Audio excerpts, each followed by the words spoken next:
Good evening and welcome. This is the February 4th, 2026 meeting of the Finance and Budget Committee. Would you please take a roll call? Starting to my left, Councilmember Sufferton. Here. Councilmember Davis, not present. Committee Member Chow, not present. Councilmember Kelly. Here. Committee Member McGuire. Here. Committee Member Livingston. Here.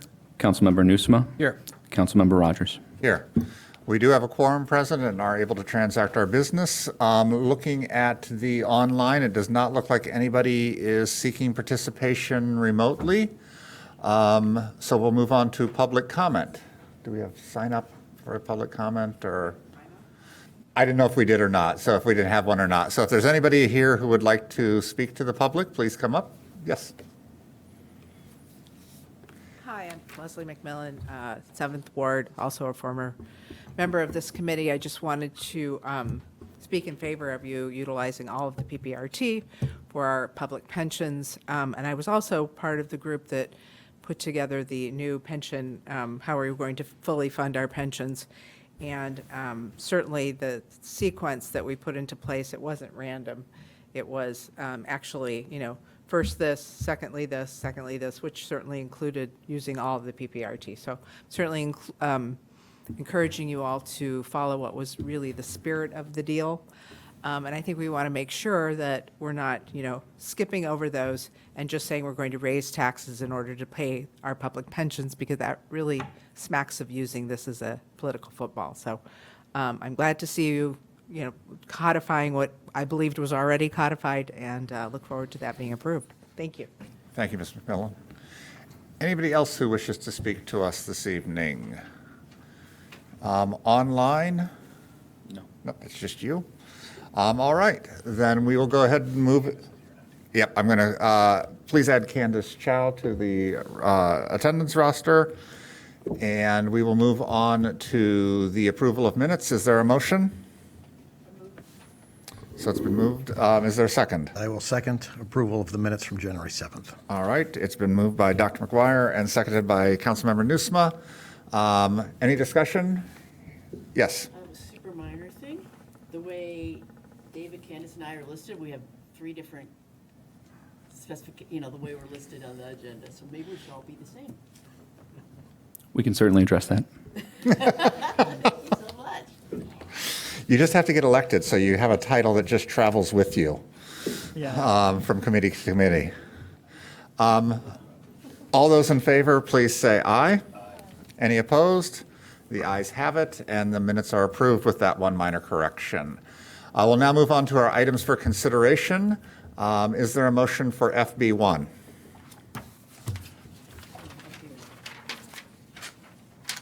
So moved. I will second. It's been moved by Dr. McGuire, again seconded by Councilmember Nusma. This is item FB1, Resolution 11R26, expressing official intent regarding expenditures from the funds of the City of Evanston, Cook County, Illinois, to be reimbursed from proceeds of obligations to be issued by the City of Evanston. Is there a presentation involved? Not specifically. Hi, I'm Laura Biggs. I'm the city engineer. I don't have a specific presentation, but I can talk through it really briefly. Just give us a brief highlight on it, and then we'll take any questions from the committee. Certainly. So each year, the city has projects that are approved as part of the budget process to be paid for by general obligation bonds. But typically, the city does not issue the bonds and then do the projects. We start doing the projects, and then we issue the bonds later in the year or in a subsequent year when we feel like we're getting a more favorable rate. And in order to do that, we have to pass a resolution that lists the projects that we would like to utilize bond funding for, so that we can then reimburse ourselves when we do finally issue that debt. So the GO bond resolution that is before you typically occurs towards the beginning of each year, reflects the projects that were listed in the capital improvement program to be funded by bonds, and says that at such time as we issue bonds, the city will reimburse themselves for the monies they've already spent on these projects. Questions? Dr. McGuire? Hi, thank you very much. Why is it we don't just bond right at the get-go? That I will leave to our Chief Financial Officer to. Good evening, Chair, the members of the committee. The reason for doing the resolution, that means if we issue the bond, say in September, here we can go backwards, like the money we spent in February, March, April. So this helps us reimburse ourselves for the expenses done before the bond issue. I don't think that answered my question. I don't understand why we don't bond right away when we approve the capital project. Why don't we go out and borrow No. right then instead of spending our own money? Okay, that's a good question, and I think it's more geared toward the city council. One reason this time is, city council and this committee particularly say, okay, you have the money. The second thing was the market, the interest rate, obviously, was a lot higher, obviously it has improved a little bit, but not enough. But at the same time, as I get the opportunity, CIP fund is running like right now it's over $10 million negative in cash balance. The fund balance is almost 17 million in negative. So, at some point we will have to issue ban, and some point could be sooner than the later. Because if we wait, say, okay, yeah, let's wait for 2 more rate cuts, that I don't know whether we can sustain that from the cash perspective. I was looking at since you brought up this thing, December 2024, our total cash was around $150 million. As of December 25, our cash was around $100 million. So we had a reduction of almost $50 million. So we consider those two things, and when we say we, the city council or this committee, look at the cash situation, yes, whether you can continue to draw upon, and then look at the interest rate environment. Mr. Livingston? If I can just put it another way, Mr. Say, we've had the liquidity not to have to issue bonds, right? Between the excess reserves, Yeah. between, between excess reserves that we've had and other sources of liquidity, I think we've also, you want to borrow as little as you can for as short as you can, right? But also, it has been that there's been a hope that bond rates would decline.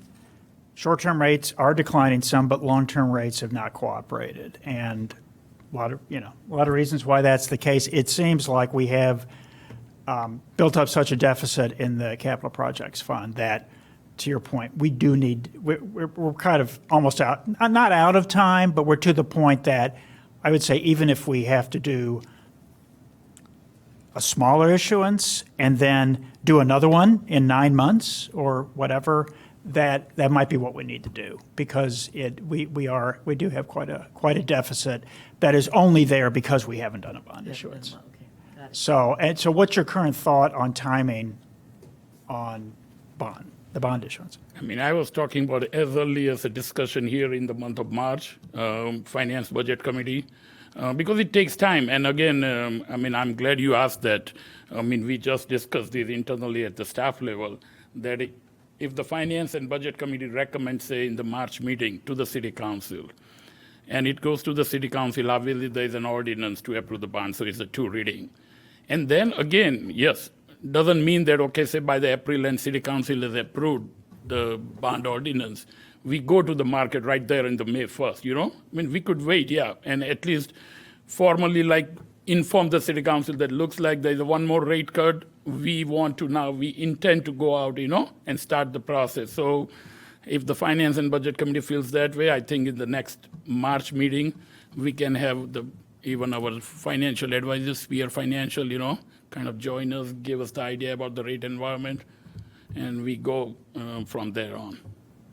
I would at least I think we should do the work to be prepared. We still talk about, do we want to pull the trigger on a bond issuance? But again, there's been a divergence between short-term rate cuts and long-term rates, and for a whole lot of reasons. Rates have been going up all over the world, actually. So, Yes. and AI and everything else. So I think the expectation that we would have had 18 months, 2 years ago, that if once you got to cuts in short-term rates, that the treasuries would drop as well. That just has not been the case. And it's affecting mortgages and everything else. But at some point, that's why you do as little of a bond as possible, but at some point, we need to reimburse the capital projects fund and follow that up later. But if we need to do a relatively small, let's say $20 million, because we do pay off $10 million a year. So we could just do a bond deal at least to reimburse ourselves for what has come off in debt over the last couple of years, to get rid of the deficit that's in the fund, is what I would think we should do, and be good if we were in a position to actually execute. So, would be my thoughts. Councilmember Kelly. Thank you. Yeah, I appreciate waiting until rates are reasonable and not issuing bonds when we feel we need them when they're high. And I agree, it would be nice if we could stay within the amount that's rolling off as we issue bonds, so we're not continuing to increase the debt. There have been years when we did have the liquidity and we had it in excess reserves. But I feel like since then, if I'm not mistaken, we've issued bonds to pay that back, correct? I mean, I know there were several years, I think it was 22 and 23 and 25, none of those years, we didn't issue bonds in any of those 3 years. Correct. We did not issue the bonds, yes, during those 3 years, but we still paid off $10 or $12 million in principal.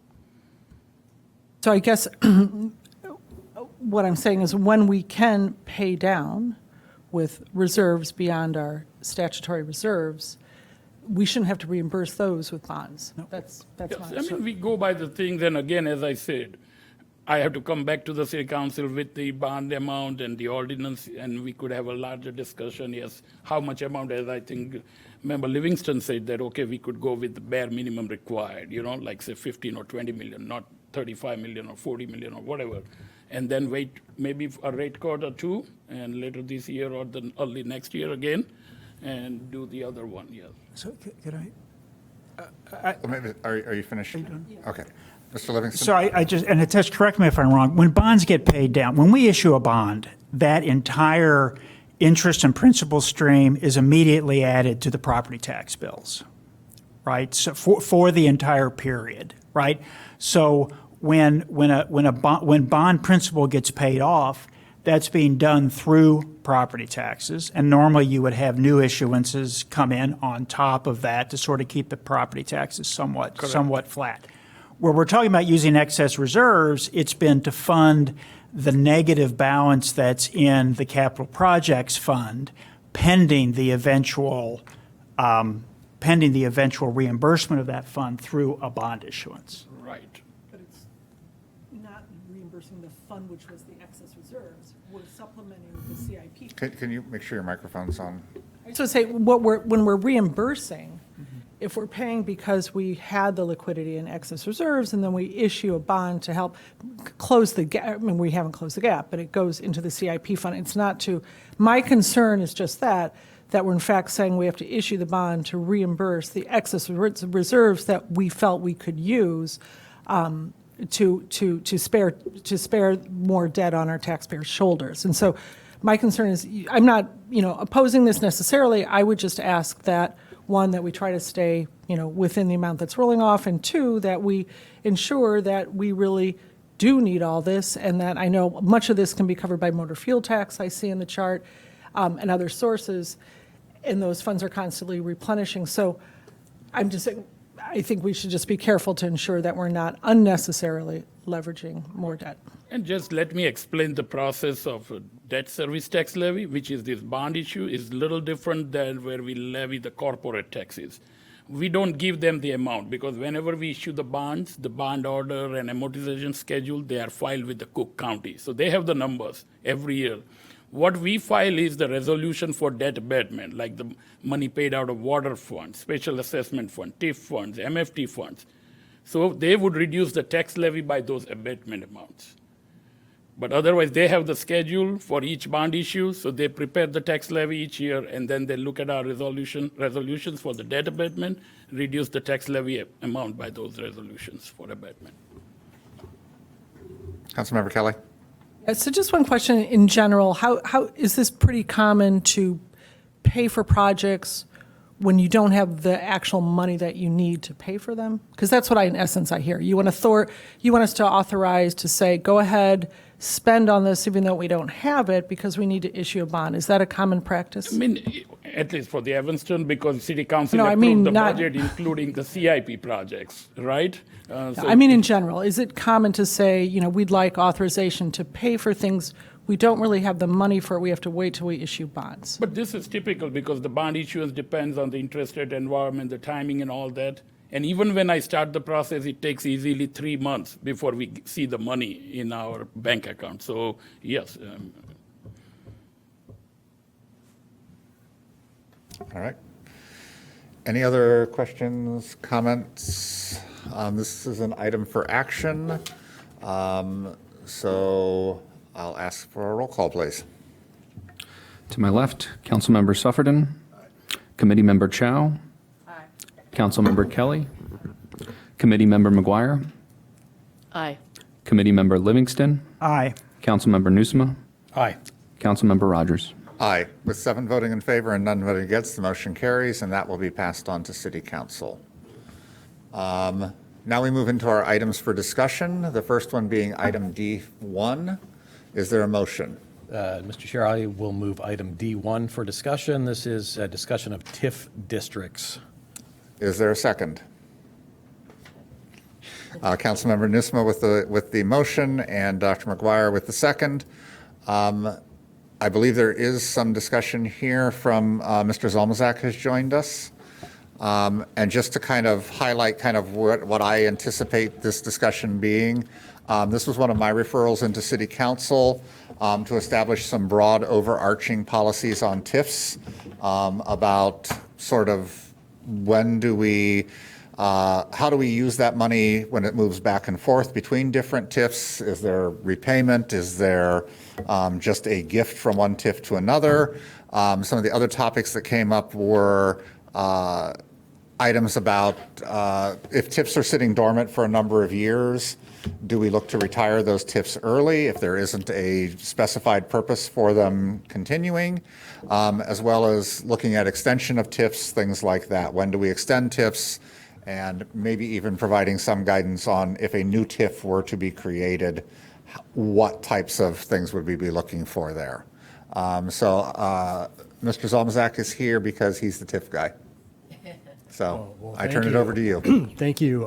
Thank you for inviting me to present this topic to this committee tonight. I appreciate it. I was hoping that it would pass on consent, but since I'm here, I'll thank you for, I heard 2 laughs. So as a reminder, I'm Paul Zalmazak, and I serve as the Economic Development Manager. I do want to stress that TIF is not a program, it's a funding source.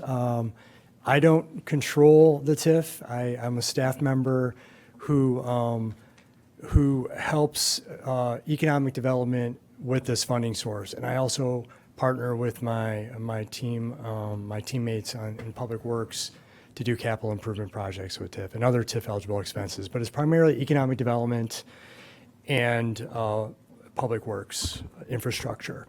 So I don't have a formal presentation, but I do want to step through really quickly kind of the status of the TIFs, and if we can make this be a collaboration conversation and interrupt me, because again, this is not meant to be formal. I'm not going to stop speaking and then ask for questions. So let's just step through it as we go along. And if you have questions as I'm going, that's what I would appreciate. So step 1, the TIF is governed by the state of Illinois. It's an enabling legislation. I've stated that. Do we want to, is somebody going to scroll through that, or? Thank you. So I'm going to kind of look at my screen, so I'm looking at you as I speak, but the state of Illinois defines how we use it. And on an annual basis, we have a required meeting with the Joint Review Board, which is composed of all the taxing entities who are impacted by TIF. So the school districts, Oakland Community College, so that's my hometown, Oakton Community College, the city of Evanston, and Cook County. So we meet on an annual basis and we submit our annual reports, and at that meeting we review those reports. So that's kind of like the state governing how we use TIF. And then at the local level, The city council always makes the decision on how funding is used over $25,000. Everything else is administrative. Sometimes staff does approve of administrative expense with TIF, like there are small expenses in business districts that we use, maybe lighting repairs or that's basically the only thing I can think of. Maybe there's a bench that needs to be replaced in a streetscape. Those are the types of things, but for the most part, TIF is a very transparent process. It goes through, like I said, the annual reports plus the meetings with the city council anytime we're spending over $25,000. So some very specific questions on section 2, transferring TIF funds and TIF porting. This seems to be controversial in Evanston.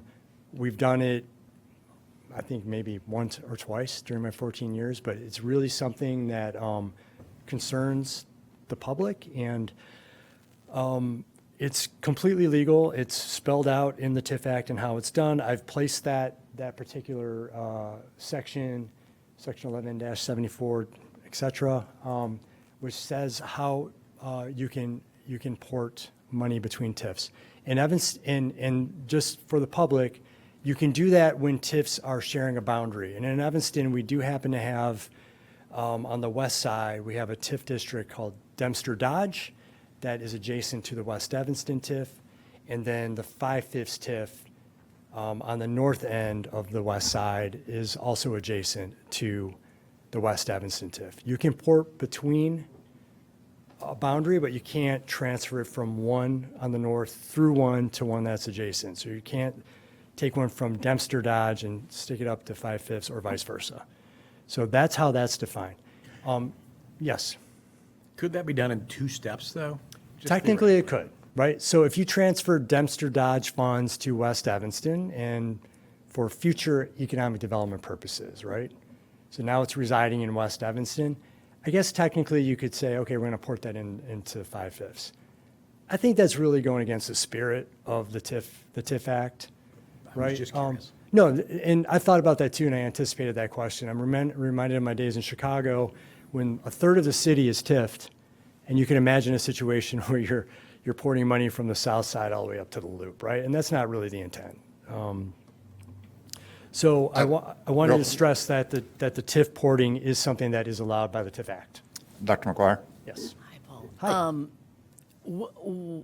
What do you think, what do you consider like a legitimate or a really good rationale for porting from one TIF into another? Right. So I think that's kind of the beauty of this process, that the committee chair and fellow colleagues, the reason for this referral is that there isn't a policy, but if there were, like if you're looking for a staff recommendation in case of there was an opportunity, I'll give you the real world example, and it's one that has been controversial and it's not fully resolved. When we created the 5/5 TIF early on in the process, there was no increment in it. And there is a business called Soul and Smoke that was looking to expand. They had a small kind of carry-out operation, and they were expanding into an adjacent warehouse space after they bought the building. They needed some gap financing, and the TIF didn't have funds at the time. Sorry, let me slow down a little bit. So Soul and Smoke is located in the 5/5 TIF. It was a brand new TIF at the time. They were expanding, and they declared that they needed gap financing. And we worked with the finance community, the banking community, and there were no additional loans available. So we kind of confirmed that there was a gap. And so we came to the city council and got approval to port that, first of all, to award them the $650,000 grant, but to fund it from the West Evanston TIF and port it. So in that case, it was opportunistic. There's an opportunity for a business to really kind of expand the property tax value, because that unfortunately for them, they're going to be paying a lot in property tax at that property once they're open. But if we didn't give them, That's why we have TIFs, Paul, is in order to improve the, increase the property valuation so we get more property tax Thank you. I revenue. mean, you're doing my job for me, but that's that's the idea, right? So we didn't want to pass on that. We think eventually that will generate a lot of increment for the TIF. So the controversy, and I don't think there's anything wrong with feeling this way about it, is should we pay it back? Should the 5/5 TIF pay the West Evanston TIF back? And I think there was conversation at the time, and perhaps we could look at the minutes that I'm looking at you, Councilmember Kelly, that that there was a commitment made that we would pay it back, and if we're going to do that, we'll do it. We just have to figure out a payment plan. Like I'm not sure if that's the route we're going to take, but that's again part of a policy. If we're going to do porting, are we going to mandate that it's payback, or do we want to make sure that we're defining upfront when we make that port, do we pay it back? And this might be a moot issue because we might be discussing shutting down one of these or two of these TIFs anyway.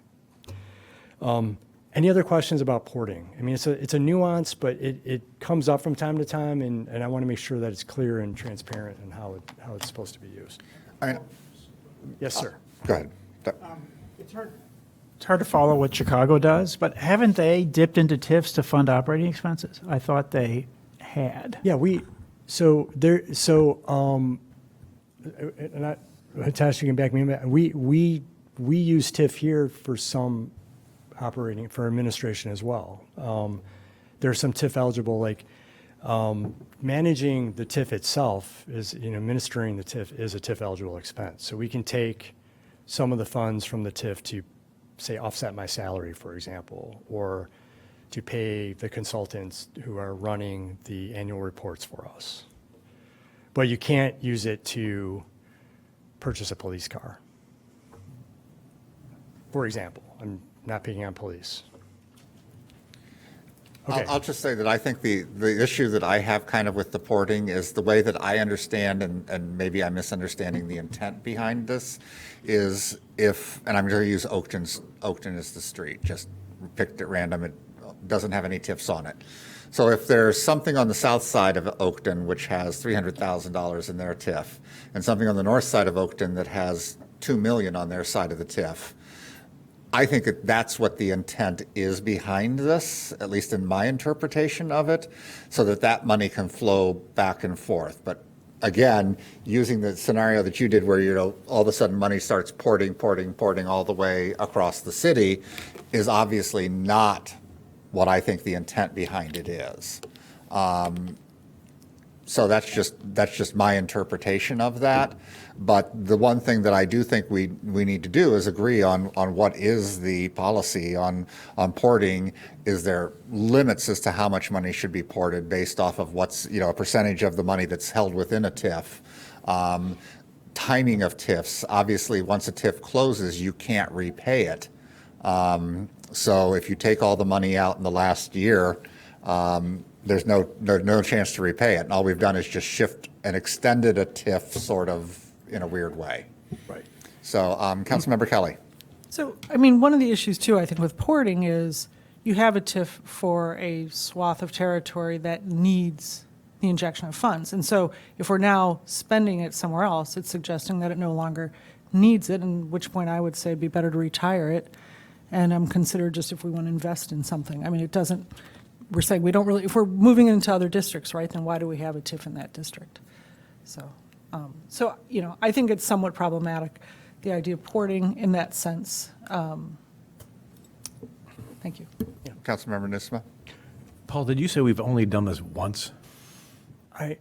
Honestly, if I'm looking, I can't remember a situation where we've ported. Well, 5/5 is brand new. Yeah. So let's go through the logic, right? So then we would have done it at Dempster Dodge, but we didn't. So Okay. we've not ported. And I don't know if like 25 years ago, if we did it we had multiple downtown TIFs going at the same time. It's possible. So but that it was, may have been done in the past. In recent memory, once, I seem to recall discussing it, but I'm not sure if we actually. no, in my 14 years at the helm or in economic development, we've done it once. Right, so I guess what I'm getting at here is, do we need to spend a lot of time and energy making up rules for something that happens so rarely? Or do we want to just flag these things for, deliberation when a port is suggested? Can I add one additional layer for consideration as well is, so I'm going to predict that this eventually we'll probably terminate Dempster Dodge. I can't imagine a scenario, but that's going to be up to the council. So that one would fade away. Then you have the West Evanston TIF that's technically scheduled to dissolve on its own in 2029, I think. Yeah. I've got it all right here in front of me.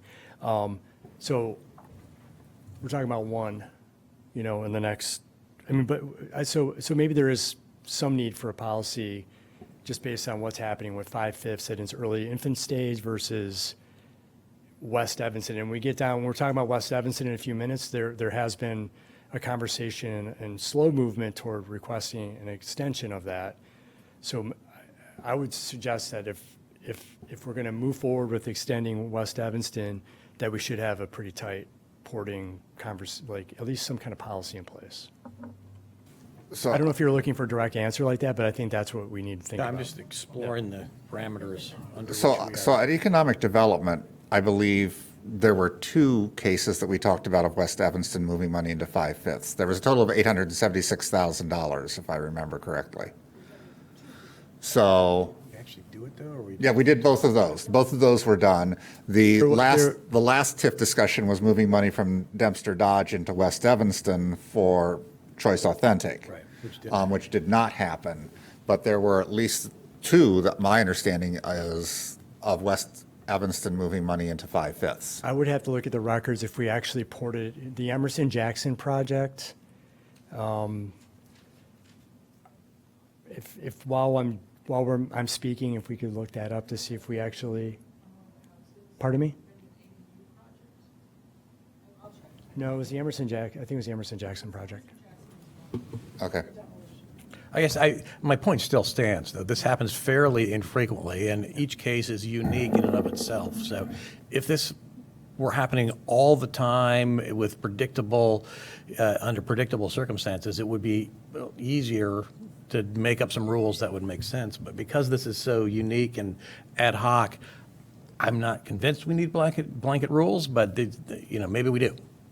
I'll just say that I think the 2 that touch are kind of a newer thing, too. I mean, when you look at West Evanston and Howard Ridge, they don't touch, so there would have been no transfer of money. But as we have created 2 more recently that do touch, that might be more of a concern. I'm going to go to Councilmember Suffredin. Yeah, I was just say I think the time for creation of a policy is when there's nothing happening. I think where we get into trouble is when we try and make up a policy when there's an actual proposal. So, I mean, as much as I don't want to spend a ton of time on it, I think now's the time. I think part of the Choice Food Hall situation was that we were kind of making it up as we went along. And having a policy that you can point to is probably a better practice. Right, so the policies would be pretty straightforward. You allow it or you don't as a local policy. Yeah. And if you allow it, are we doing it as a permanent transfer, or are we setting it up as kind of a loan? And then if you wanted to add a third layer, it would be, in what cases do we do that? Like, what would motivate you to do that? Councilmember Kelly? So, I agree. I think we should establish a policy. I also think it should be, maybe it's a policy also, if we're considering porting, we should also consider sunsetting the TIF. And to weigh that balance in terms of affordability, like would it benefit our community better to sunset and use some of those funds? Because if we're talking about, that obviously there's an accumulation of funds in a TIF and therefore, they're available to put somewhere else. I would say minimally, as part of a policy, I would want that to be something that gets discussed is sunsetting. And by the way, I have it here. It was $650 for Soul and Smoke that was ported from West End, and $226,000 for Emerson Jackson. Yeah, I honestly don't recall if we actually, we agreed to do that, but I'm not sure if we actually executed that, if we needed to. I can't remember that.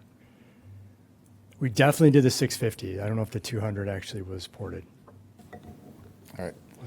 Mr. Livingston? Okay, it's okay. Paul, if we have a TIF that expires or we terminate it, what happens to any funds? Where would they go?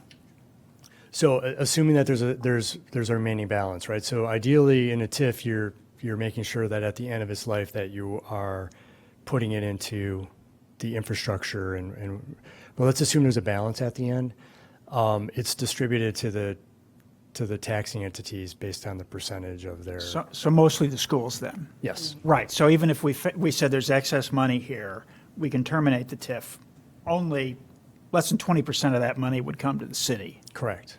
Most of it would go to the school district. Correct. And so I think that's something to keep in mind. There's no effective way to say this could be an excess balance. We can almost look at it as an excess reserve and somehow use it in other parts of the budget that are stressed. That's not the case. Right. If that money were freed up, or we conclude we don't need that support anymore, it's not the city's money. Correct. Most of Only- it would go. I don't know what the number But is. it does in future taxing years Yeah. also free that money up. So like, for example, Dempster Dodge has how many years left? Like 8 years or something, 10 years left on it?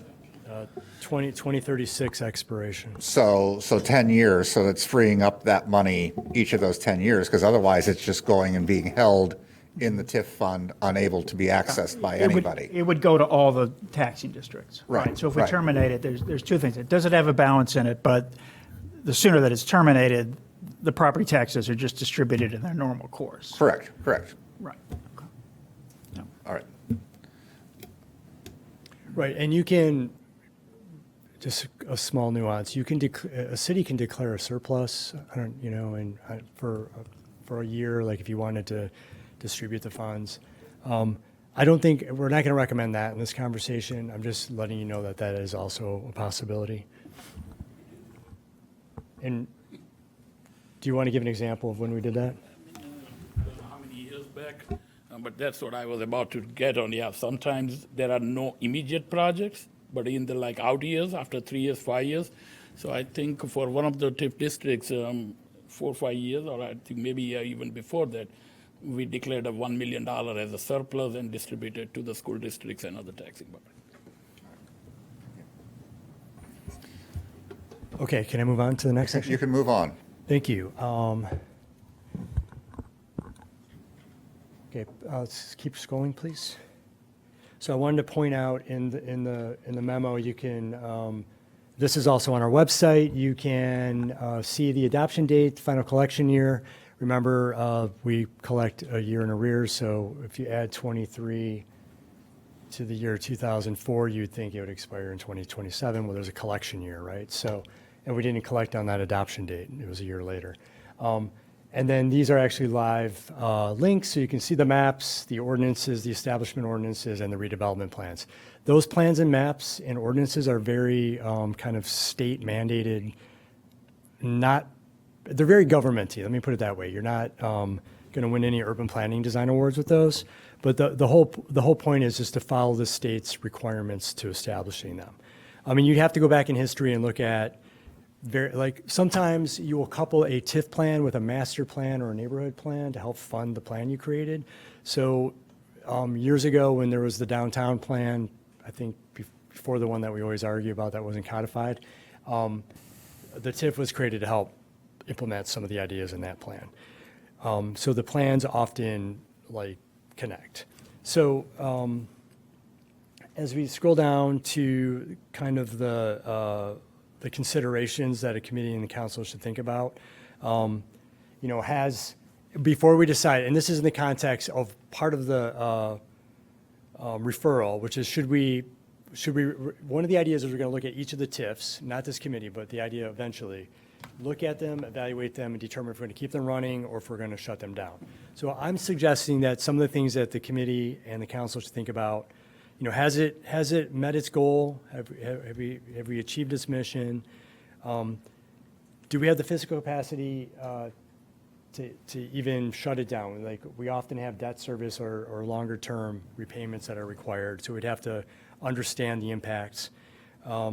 We also have contracts in place sometimes where we're paying vendors, or we have a project in place, or again, a bond payment. And then if we do have a plan in place that we want to move forward with and we cancel the TIF, is there funding from another source, whether that's capital, it's all from the general fund, but do we bake it in the capital improvement plan? Do we find other grants? Do we use the general fund? So those are just some guidelines I'm trying to provide to help the city council and other committee members think about when we have the conversations about dissolving TIFs. Any questions about kind of those points of analysis? Ms. Chow? Thank you, Paul. My question is kind of relative to the first one, goal attainment. Is there a process in place now where there are, intermediary steps in the long duration of a TIF that you're looking at, okay, what milestones have we met? What does success look like now? Because it impresses me that waiting till the end is kind of, too late. The answer is no. Okay. We create the plan, in the case of Howard Ridge, created that 20-something years ago.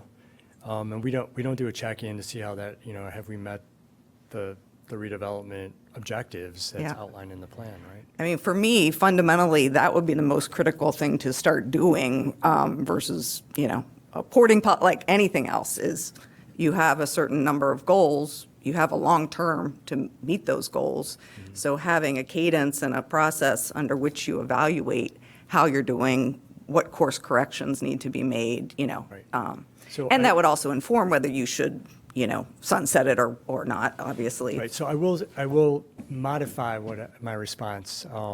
The Joint Review Board is kind of an opportunity for a check-in, and we do report out, the annual increment in the projects that we've invested in, and then we are referring always back to the plans. But there's never a formal opening up of that original document and, going through a checklist and saying, we've achieved that, right? I mean, and sometimes the goals are kind of like pie in the sky, like reduce vacancy. It doesn't say from 10 to 2%, it just says reduce vacancy, or, some kind of goal like that. But generally speaking, my short answer is no. Thanks. Okay. Chair, you please, do you want to continue at this pace, or do you want to just stop and ask if there are questions about each of the TIFs? I don't have to spend a lot of time reading through all of them. I think if you could just kind of run through like the timetable for each of our TIFs and where we stand and where we're projecting to end up on each Okay. of them, I'll do realizing that. that some of them will have projects coming in that we aren't talking about, et cetera, et cetera. Thank you. So let's start with TIF number 5, Howard Ridge. It's expiring in 2028. Been a significant amount of investment, particularly, about a decade ago, under Councilmember Rainey, there was a lot of land acquisition. And we're looking at a balance right now of 2.2 million. I would have to ask Clayton or Hitesh to remind me, although I do have it in the back of the packet showing each of the charts, but I don't want to bog you all down. We don't necessarily have 2.2 million to spend, is my point, for all of these. Those are the kind of estimated balances at the last financial report. The things that will impact that budget, we have the demolition of 72739 Howard coming up. And then after that, we're going to sell it and bring some of that money back, and that goes back to Member Livingston's question. When we sell that land, that money comes back into the TIF, or if we declare a surplus with that sale, we're distributing it to all the taxpayers, or the taxing entities. We have 633 Howard, which needs some improvements so we can get a viable business operating in that space. We have a Evanston Thrives initiative called Callan Plaza, where we're going to create kind of this multi-purpose space, kind of like Custer Oasis, but on a smaller scale for now. And then another Evanston Thrives project, a CTA and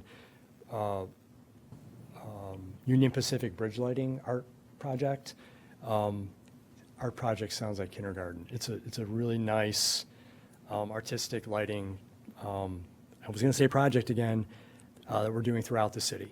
And then there's a sidewalk improvement that Councilmember Rodgers advocated for. So what we're suggesting, staff is recommending that we just let the TIF expire in 2028. We got the projects funded.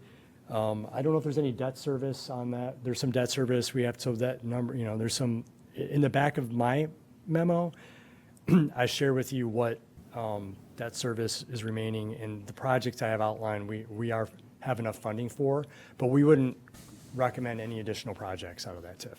So any questions about Howard Ridge? Yes, Dr. McGuire. So if we do these 1, 2, 3, 4, 5 5, 6 projects you've got bulleted in here and pay off the debt service, do we spend all the 2.2? Yeah, I think, exactly. I think in my spreadsheet at the back, I think there's an estimated balance of like $100,000 When you're done, when we're okay. done. And that's basically zero. I mean, what's About 500. 500, so I'm way And under. that's on page 24? Thank you. Yeah. Yeah, 580,000. Okay, going on to TIF number 6, that's West Evanston. There is a lot of work to do on the West Evanston TIF. Right now, the balance is 2.7. We have a Mason Park expansion project. I'm using that word broadly. There's some other nuances to that, including Church Street and the Mayfair, the abandoned rail line. There's a big park project. That's going to pretty much keep that TIF at a very low cash level for the next few years. We're still working on potentially a property acquisition. I don't want to get into the details, but there's an opportunity on the west side. It's in court, and we're waiting on a decision, and then we'll come to the council and talk about that. And then there was a commitment made to the HODC project at Church and Darrow of $1 million. So that's it for West Evanston. There's a couple of things about West Evanston that we need to talk about. I'll bring it up here, and please ask questions. The two options really are allow it to retire in 2029 and we're done. The project's done. We stop talking about porting because now you've got two separate TIFs and all the things. And we're just finished, right? But there was an issue at the beginning of the TIF. We created this TIF in there was a West Evanston plan in 2025. The TIF was implemented in 2006. The financial crisis hits in 2007-8, and the TIF literally becomes like, not literally, but upside down, right? There becomes negative property value. So when you think about how TIFs work, you build increment and it builds funds into the bucket or the account.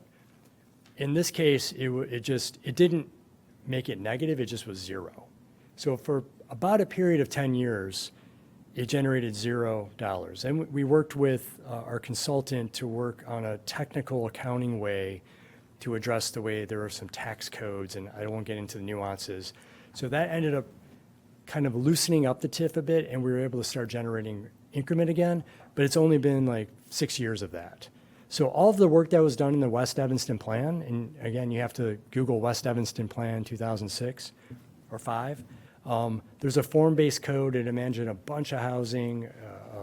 The Mason Park expansion plan was one of the ideas from that plan, but none of that was able to be done except for Mason Park. So one of the thoughts was, let's go to the state legislature and get the TIF extended for 12 years. And I think we can make a strong case considering that this is kind of a lower income. If Sarah Flax was here, she could help me with all the acronyms on what this census tract is called. But it's definitely a challenged area as it relates to incomes and economic prosperity. So we think we can make the case. The question is, does the council, does the community want to extend it another 12 years? And what are some of the projects that we're talking about? It's mostly housing. Greenwood and Brown is one of those projects, but then there's a series of industrial properties along Emerson that we think we could help invest in to make that happen. There's a lot of environmental contamination in this corridor. So this is one that we're going to have to spend a lot of time on as a community to figure out if we want to extend it. I'm trying to go high level and fast, so I'll stop there. Are there questions about this one? Councilmember Kelly. Thank you. So when I'm looking at, there's a really nice web page with all our TIFs. Yes. And if I want to understand, I think one of the important numbers is like what is being generated on, so what's being generated on average, like what would go into the community if it were not a TIF right now, like from this one. Yeah, So when I look at this page, is that the number that's called it says the revenue cash receipts for current reporting year, property tax increment, is that the number, like two? I mean, this is from 24 is the latest one. I'm just wondering how we can see. You would look at the property tax increment. That's, The the- increment. that, 211. that's roughly the number. Yeah, So look at 2.2 million a page- year. So that. Is that- okay. Correct. So that number would Right. just return to the tax, right? Yeah, I think that's, and then what was it for the Howard? Do we know what that is? It's about the same, It's about the same? Okay. yeah.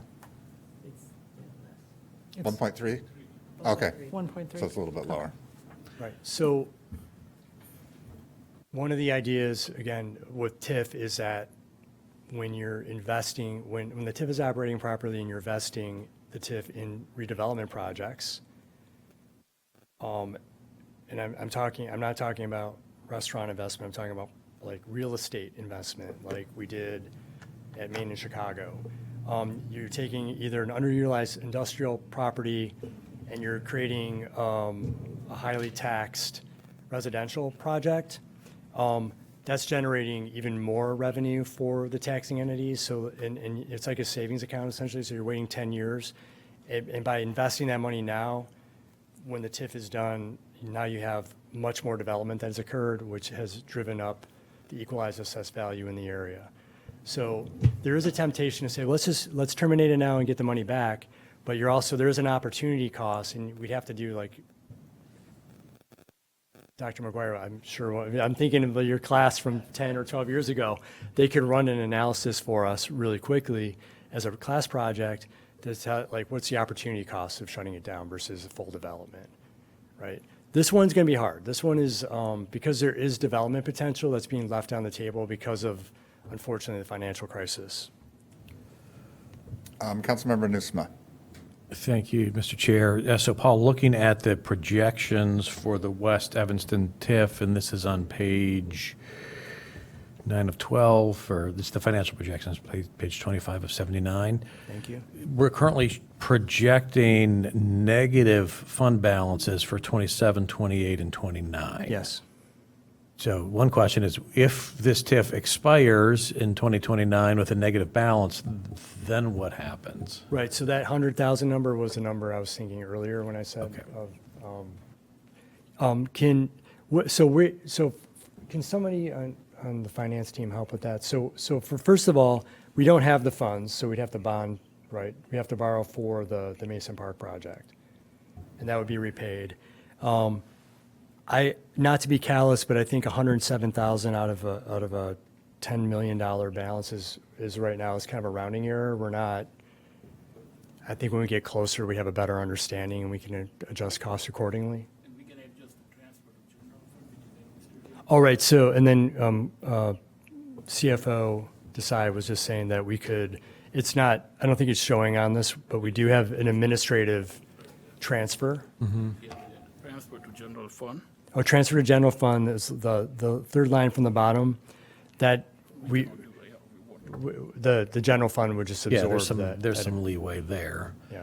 But does state law require us to end the fund with a zero balance or a non-negative balance? No, I mean, we would make sure that it's not a negative. We can, plan the projects accordingly, or the administrative, which we control, like a transfer to general fund. Yeah, obviously. or theoretically, we could port some money from one of the adjacent TIFs to bring that up to zero. Unless it's needed for the project, I won't suggest Yeah. that. But Or have 5/5 repay some Or of we the could money. repay from 5/5. Yeah. Okay, thank you. So again, I'm intrigued by the idea of extending the TIFs, but understanding the current environment and where things stand with the current council and why we're even talking about this tonight, I think that's going to be a tough sell. But I think I can provide some justification for it, and either way, the city of Evanston will be okay. Can we move on to TIF 7? Yep. This one's pretty easy. We created this to, just for some context, Dominic's closed, and we thought for sure that shopping center would go defunct. I believe like at the time, it may have been like 35% occupied, and Dominic's was the anchor, again, coming out of the financial crisis.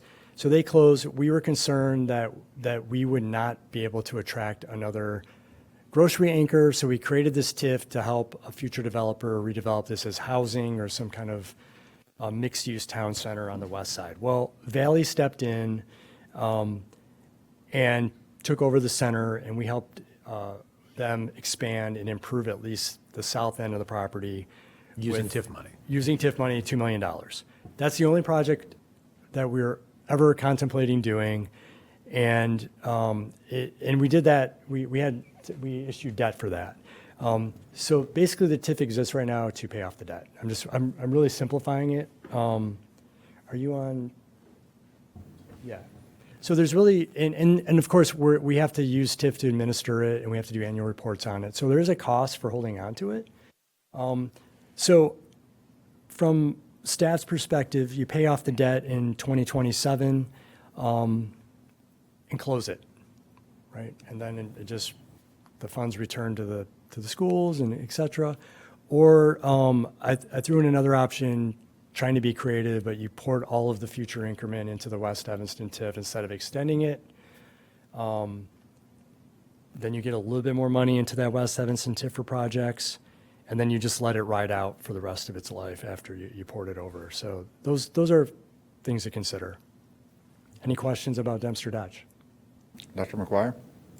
Yeah, so am I on the right page? So this is page 26, this Dipster dot, yeah. So the property tax increment in this TIF has been pretty anemic. Correct. One of the other things that happened that we now created a policy is after, it still frustrates me to this day, the owners appealed their taxes, which then lowered, again, you're trying to expand increment and, and so they successfully appealed their taxes and lowered the basis. So then now the increment is pretty dismal. That's pretty much the explanation for that. And there's triennial reassessments and, occasionally the property sells and it raises the basis and then the assessor will raise it up a little bit, but there's very limited opportunity to expand because there's maybe 5 pins on this, but it's a single property. I mean, there's not a whole lot of ways. I've talked with the ownership about maybe converting that outlot building into a residential development, like add more housing units on the corner, and it's just not been something they're interested in doing. Okay. Ms. Chow? I'm just wondering, in this one, it looks like right now there's, to pay off the debt, the debt service is 1.7 and there's $1 million in cash balance. So would the recommendation be to wait for, 2 years or whatever until that tax increment increases the balance so that you could cover the debt service, in which case then the debt service will be higher? Or would you close it now and pay the debt, the incremental from somewhere else to eliminate the debt service? So you can jump in, but we had an internal conversation about this during budget session this year, and just from a conservative approach, we were going to wait until 27 to allow that increment to build up and then pay it off. But I don't know if you would add anything to that. Yeah, so that was our recommendation. Got it. Makes sense. And this is forcing us to bring that idea forward. We were going to come to council this year during budget sessions to recommend that we shut that TIF down. This is bringing it out now, so we're just advancing the conversation by about, I think we're going to start talking about budget in like a month or something, right? So just in a few months, and we'll be back at it. Okay, any other questions about this one? Nope. Okay, almost done. Chicago, Maine, TIF number 8. This TIF is doing quite well. The balance is low only because we're doing what a TIF should do. We're investing in the public infrastructure, and whether or not you agree with it, we invested the funds in the Maine and Chicago residential building. The idea there is that we were trying to motivate at least a small amount of office to happen on the space, and nobody could have predicted COVID, and I could have predicted that office didn't want to be there, but what we ended up doing is creating a second floor office space, which is fine, but the project has generated a ton of increment. I don't have the numbers in front of me. And The building that Vogue, the Vogue property that was demolished and redeveloped, that's going to be a big generator. And then the Dard industrial building just north of the post office, that's going to be another big tax increment generator. So the question is, have we achieved, back to this other question, have we achieved the goals of the TIF? I mean, we're very close, right? We've done most of the water main work, the streetscape's finished. We have some development. So the question is, is there some other use of the funds? So the options are allowed to expire in 10 years. And by the way, there is another Evanston Thrives bridge lighting project here as well. So you let it expire in 10 years and just see how it goes. I mean, there's often public works expenses. Maybe there's a CTA need or a Union Pacific need that we can help enhance. So that's one. Let it terminate. And then there's this third idea, and I'm not intentionally trying to be provocative, but there is a way that perhaps we expand that TIF, the boundary. If you look at the map itself, there's a lot of notches carved out of it going down Chicago Avenue. And then on the east end, there are a couple of neighborhood parking lots that, from an urban just land value perspective and how we use land, could we use TIF, if we extended the TIF a little bit further east, to incent or help support a parking facility that serves a neighborhood? People would have to walk, a block instead of having the parking lot spread out. You have a parking facility with housing on top of that. So you're developing those air rights. It kind of fits in with the putting assets to work idea. But you're using the TIF to support that public parking infrastructure that no developer is going to provide. So that's an idea from economic development. That's not something that is planned, or we don't have anybody lined up behind the scenes. It's just an idea. And also by cleaning up the boundary on Chicago Avenue, we could use some TIF money to support the multimodal corridor plan that's planned to be launched in 2027. Laura, I'm looking at you. 26, 27? Okay, so 28, right? So it's instead of using general CIP funds, we could use TIF to help support that. That's something I would like to explore further, maybe an economic development committee. But again, from my perspective, that's the universe of ideas. Any questions? Councilmember Nusma. Thank you, Mr. Chair. Question for Laura. I think on our CIP project list for this year is water main on Chicago south of Main Street, which is an extension of what we have done north of Main Street on Chicago over the last few years. That's in the TIF. Are we intending to use any TIF funding for that project, or is that paid for some other way? I don't recall.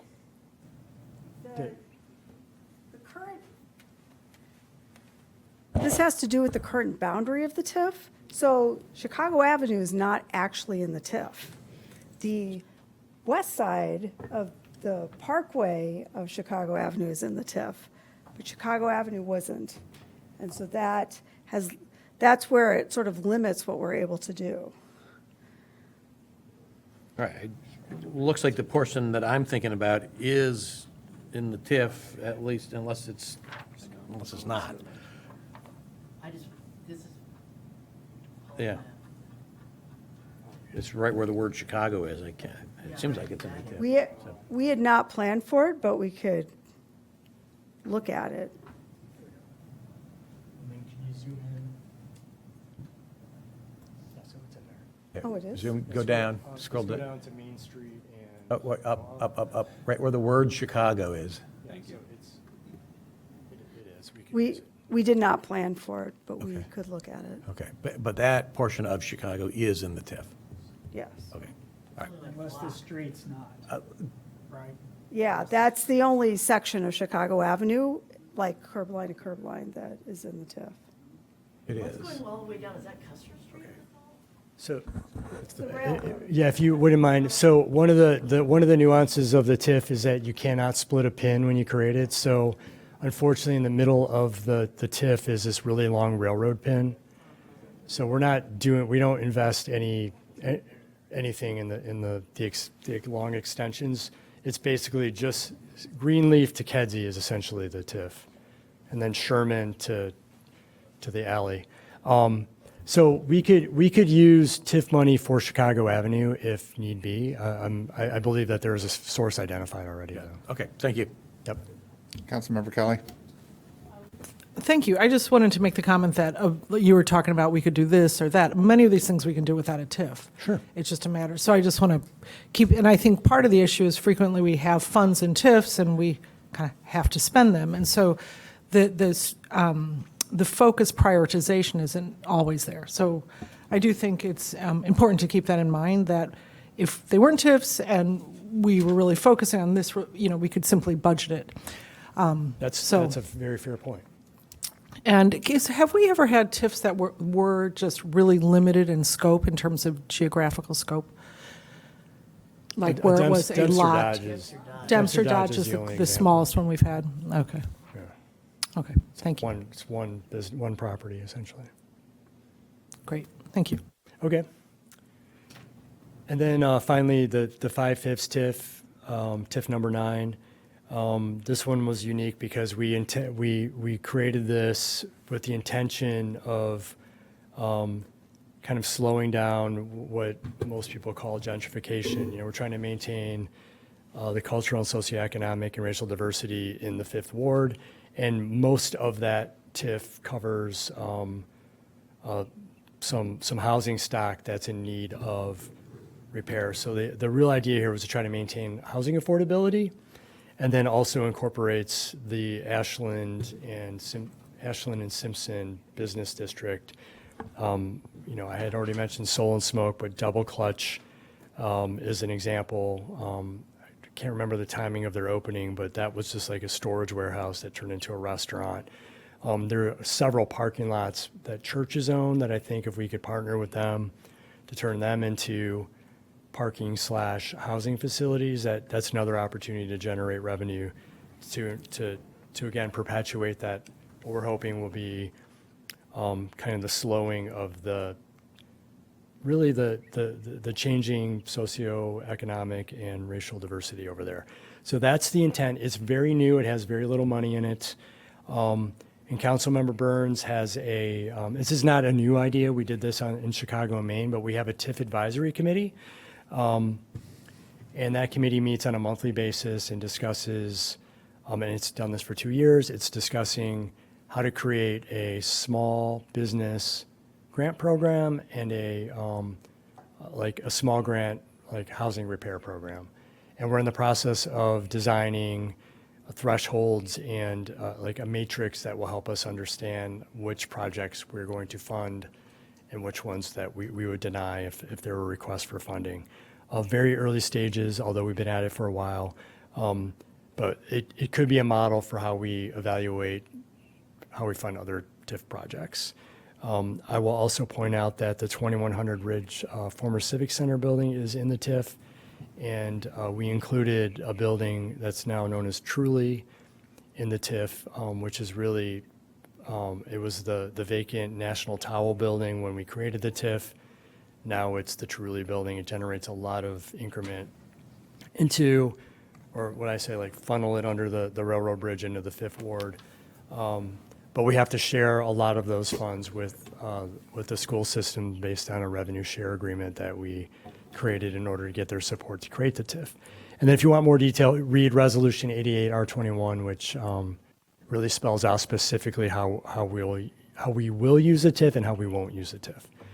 We were very intentional in how we created this one. Councilmember Nusma.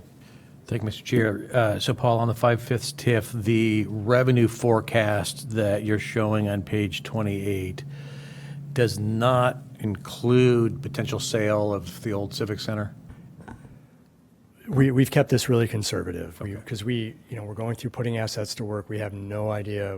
There's the community process going on through July 31st or something like that. So we'll be able to make tweaks to this in the fall. Right, so if that building is sold, does that money go into the TIF, or does that money? Yes. That money stays in the TIF?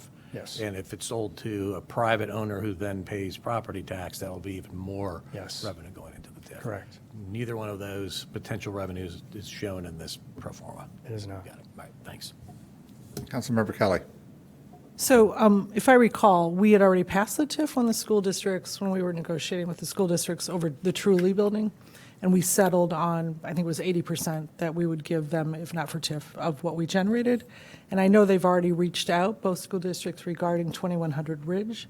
So I suspect we might end up having to make a settlement, a similar settlement with the school districts with regard to that, given that that certainly isn't in a blighted area. So I just want to put that out there. Sure. The council, well, I completely agree. I imagine that the school districts will ask for that.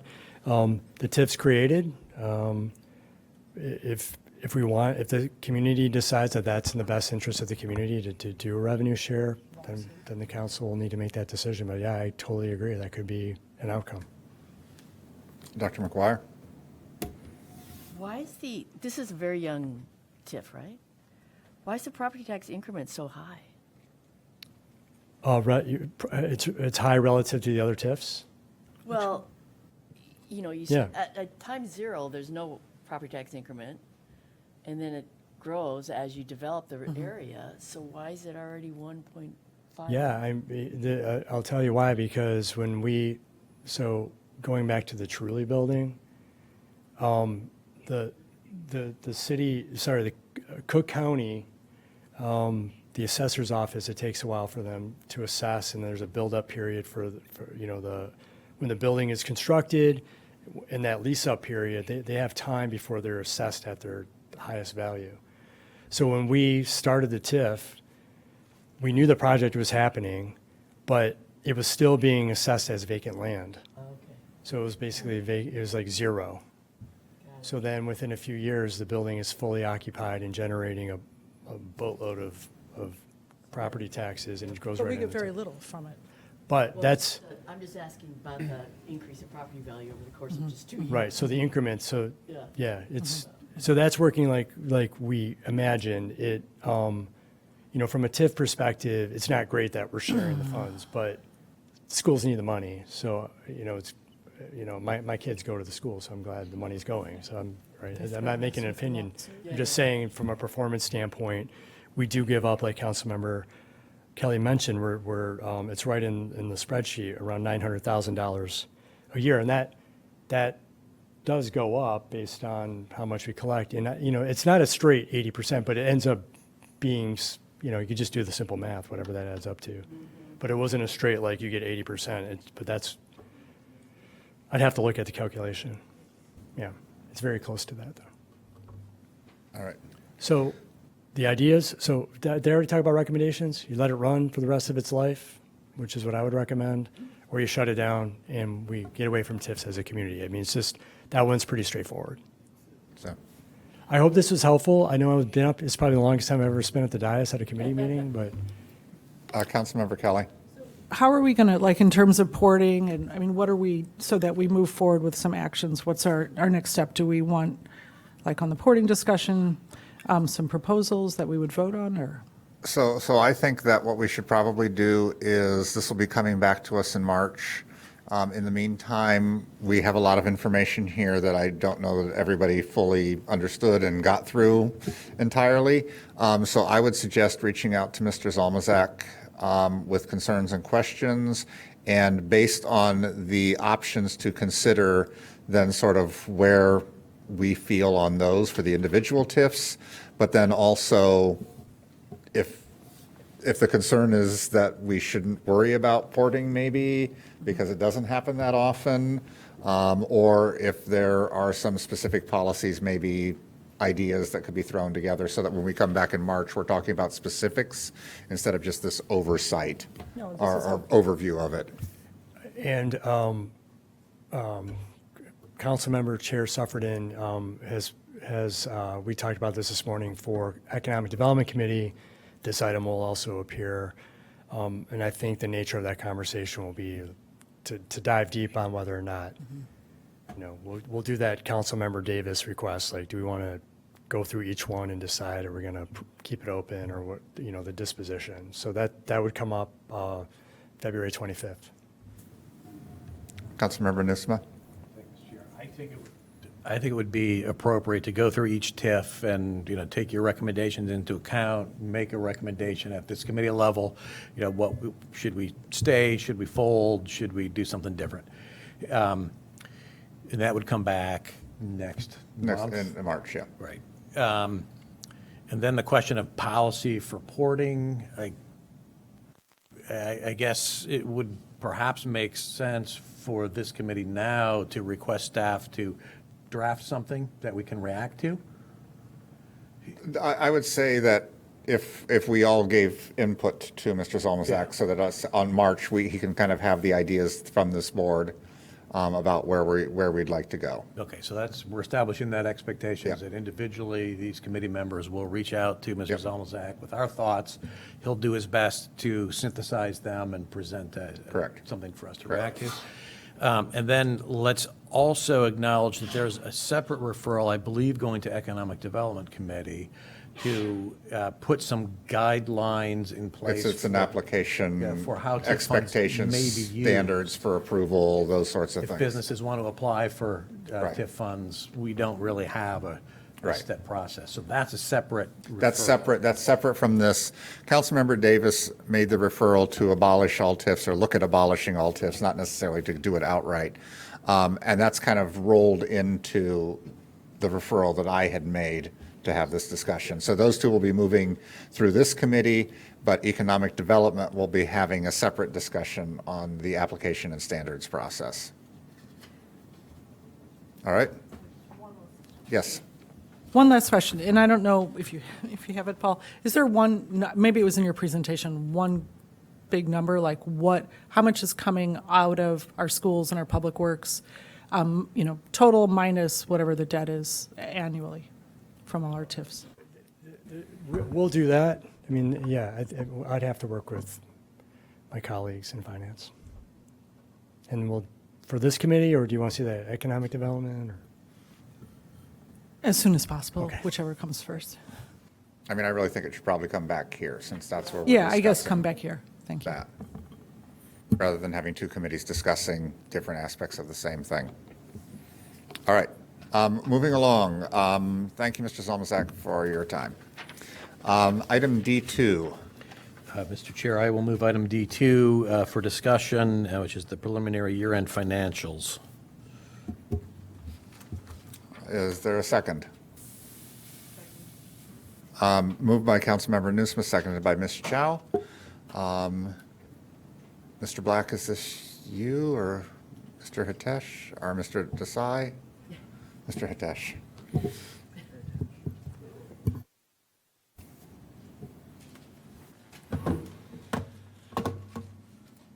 Okay. So we have prepared, I think the council has been asking to kind of give you the preliminary numbers.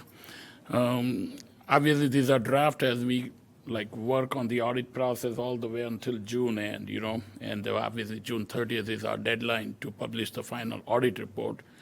But I know that most of you, I think, interested more in the general fund, which would have lot less adjustments compared to the enterprise funds, where there are just so many special rules about the capitalization and the vehicles and the debt payments and capital projects. So we thought that, okay, let's just go as a, you know, we do monthly report every month.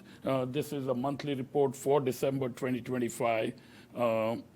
And that's why we kind of suggest here that this is preliminary numbers subject to the, right there, yeah. So we put it in the red, you know, make sure that, yep, because you might see numbers or you talk about it and we might tell you the numbers as over the next few months, you know, it would continue to, yeah, kind of change. Let's go to the next one. Yeah, so this is the same format. You would see the fund balances for the general fund right around at 40 million and the cash balance 37 million. Some of the other funds are there.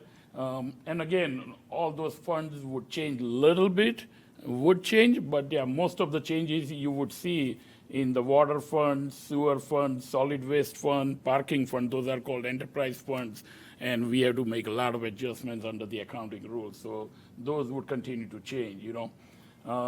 Going to the general fund, let's see, what's the next one? Yes, these are the big ones. Yeah, you see these things here, big notes about the general fund revenues and expenses. One thing which you all know, property tax money has finally, as of today, yeah, we are like close to that, not yet 100%, but yeah, we are kind of there, you know, 90+%. So some of those money is not there, so we'll have to accrue them as a revenue for the 2025. In April, we received a 3.5 million building permit. Obviously, we, you know, kind of bring out the certain things which are kind of unique in terms of, in both sides, revenues as well as expenses. Transfer tax goes to the reparations fund, so that was done. Other $3 million collective bargaining agreement, not the bargaining agreement, the community agreement with the Northwestern, so we recorded that $3 million in the revenue. And obviously the second installment of property tax, which everyone knows that. But hopefully, yeah, I mean, with these things in a week or so, we might have the 100% of property tax, you know, which would improve our bottom line in a lot of other funds besides general fund. All right, Dr. McGuire, I have a question. All right, these are, can we go back to table 1? Oh, yeah. Let's start at the very top of it. Just the first time that I'm doing this, so Great. could you Yep. just kind of define each of those columns? Am I to read, absolutely. for example, the general fund, are we in deficit by $8 million? Yes. The deficit is one of those things is revenues is $141 million. Expenses are $150 million. Net deficit is $8 million. This is over our fiscal year is the same as the calendar year? Yes, 25 Okay. fiscal year, January to December. Okay, fine. So we have an $8 million deficit? Yes. And then, could you explain to me the fund balance and cash balance columns? What are those doing? The fund balance, so the cash balance is cash balance, which is the real cash. But the fund balance changes, like suppose, okay, we haven't paid a bill for $1 million, which belongs to 25. Then the fund balance would reflect that. So we would have a higher cash, but lower fund balance because we book. Like suppose we have the public works capital projects, and sometimes IDOT bills us after a year, 2 years, 3 years, and say there is like almost $6-7 million owed to the IDOT. Okay. Does it affect our cash balance? No, because we haven't made a cash payment, but it does affect our fund balance because we book it as a liability. Okay. Where's the required fund balance here? Like in terms of our, whatever it is, 16.6 reserve, what's the required? I mean, I think, is it a different item? Right, it's a separate item under the fund balance listed policy? here. But it's 16.6% of the expense number. Right, yes. But I mean, so that when we're looking at the balance, the required amount versus, Right now, the balance is at 21.2 of the expenses. The net file number. And we will bring it, as I said, and I would stress it again, once the audit is complete, we have the actual fund balance numbers. We would give you, I think last year we did it right when we presented the audit. What is the policy? What is the required? What is the excess over and above the required fund balance? What do you think the excess is? Okay, can we just I've got some lights going here, so let me just keep us in order. Councilmember Nusma? I have a question about table 2, but if we're on table 1 for now, I can hold. Okay, I'll hold you. Ms. Chow? Yeah, my question actually builds on what Dr. McGuire said. So if we're looking at all funds total, is it accurate to say we have a $45 million deficit? Go to the bottom of that. Yeah, there you go. Yes. But Okay. some of those numbers, yes, capital improvement is a good number. Water fund, that we'll have to see that, but it could end up there, yes. And the ARPA might have the deficit, but what we do is you should not take that in isolation. Like suppose we are having ARPA fund balance of 20 million. So when we budget it and when we spend the money, it's always a deficit because we are sitting on the fund balance and trying to draw upon the existing fund balance. So I think the ARPA might be one of them. Let's go to the ARPA fund. It must be a deficit fund balance in the ARPA fund. Yes, $3.8 million. I'm not saying the deficit fund balance, I'm saying the actual net deficit of revenue to And- expenses, which obviously affects the fund balance, but But that's what I'm saying. Like suppose in ARPA, we are sitting on healthy fund balance. So we don't get any new revenues, but we have a lot of cash or fund balance we are sitting on. So we try to draw upon and use. you're that spending fund. it down. Right, So you're- spending okay. it down. And we do it intentionally in some of the other funds where even the council says, yep, you are sitting on a fund balance, cash balance. Don't increase the raise or don't levy new taxes, don't increase the taxes, rather use down the fund balance. But this isn't a sustainable process, obviously, not, to yes. be in net negative No, by until 45 we million. reach to that level of fund balance, that yes, at that point, it should be a balanced budget. Just to also mention, just to emphasize it more, these were the numbers as of last Tuesday. Since then, we've gotten a boatload of property tax revenue. And so when you look at funds like debt service, you see this negative 6 million. Debt by year end, once we get all of our property tax revenue, is going to be net zero. We bring in the property tax, we pay the debt service. Same for library. You can see they're sitting on a deficit of 4.3 million. They're waiting on that as of last Tuesday. They're waiting on that property tax revenue. Okay. Once we get that, this will be closer to a net zero and a balanced budget for library. So this is why we're always super hesitant to share financials about year end, because they do change every single day. We just got, I think fire just got a big chunk of property tax revenue towards their pensions that's not reflected in this either. So I think they got 2.5 million just yesterday? Today, yesterday or today. And that's not reflected in these financials. So that's why we're as part of that year-end churn where that number at the bottom does look scary, and it's a weird year because of Cook County and the property taxes. Thanks. Yeah. Thank you for clarifying. Dr. McGuire? There's a blue there, too. He's waiting to talk about a second table, that's so. right. Sorry. But that explanation, Clayton, doesn't help us with the 8 million deficit in the general fund, does it? It does a bit, but kind of two parts. One, we had a budgeted deficit in our general fund this year. The budget that was adopted said we would have a deficit of $11.5 million. Fortunately, we stand to do better than that budgeted deficit that we had. Right now, it's sitting at 8.4. That 8.4 number is still missing some property tax revenue. It's still missing January and February truing up of sales taxes that come from the state 3 months late. It's missing a handful of receivables that get, the hotel taxes that for December that get paid in January. There's an accounting entry to accrue that back to December, and that hasn't been done yet either. So all of that's still in progress. That will be, we should be better than 8.4 million deficit, but 8.4 million is better than the budgeted deficit that the city council adopted of 11.5 million.